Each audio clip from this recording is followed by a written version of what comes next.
ಕನ್ನಡದ ಮೂಲಕ ಕೆಲವು ಚಿಕ್ಕ ಚಿಕ್ಕ ವಾಕ್ಯಗಳನ್ನು ಕಲಿಯೋಣ. ಫಸ್ಟ್ ಒನ್, ಮತ್ತಷ್ಟು ಹೇಳು ಅಥವಾ ಇನ್ನಷ್ಟು ಹೇಳು. Tell me more. ಕಾಯಬೇಡ, ಡೋಂಟ್ ವೇಟ್. ಅದು ಹೇಗಿದೆ? How is that? ನನಗೇನು ಬೇಕಿಲ್ಲ. I want nothing. ಊಟ ಬಡಿಸು. Serve the food. ಏನಿದು? What is it? ಇದನ್ನು ಬಳಸು. Use this. ಇದು ನಿನ್ನದೇ.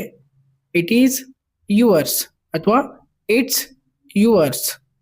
ಇದೇ ರೀತಿಯಾಗಿ ಕನ್ನಡದಿಂದ ಇಂಗ್ಲಿಷ್ ಕಲಿಯುವುದಕ್ಕೆ ನಾವು 10 PDF ಬುಕ್ಸ್ಗಳನ್ನು ರೆಡಿ ಮಾಡಿದ್ದೇವೆ. ಇವುಗಳನ್ನು ಕನ್ನಡ ಮತ್ತು ಇಂಗ್ಲಿಷಲ್ಲಿ ಎಕ್ಸ್ಪ್ಲೇನ್ ಮಾಡಲಾಗಿದೆ. ಇವುಗಳನ್ನು ನೀವು ಯಾವುದೇ ವೆಬ್ಸೈಟ್ಗೆ ಹೋಗಿ ಡೌನ್ಲೋಡ್ ಮಾಡಿಕೊಳ್ಳುವ ಅವಶ್ಯಕತೆ ಇಲ್ಲ.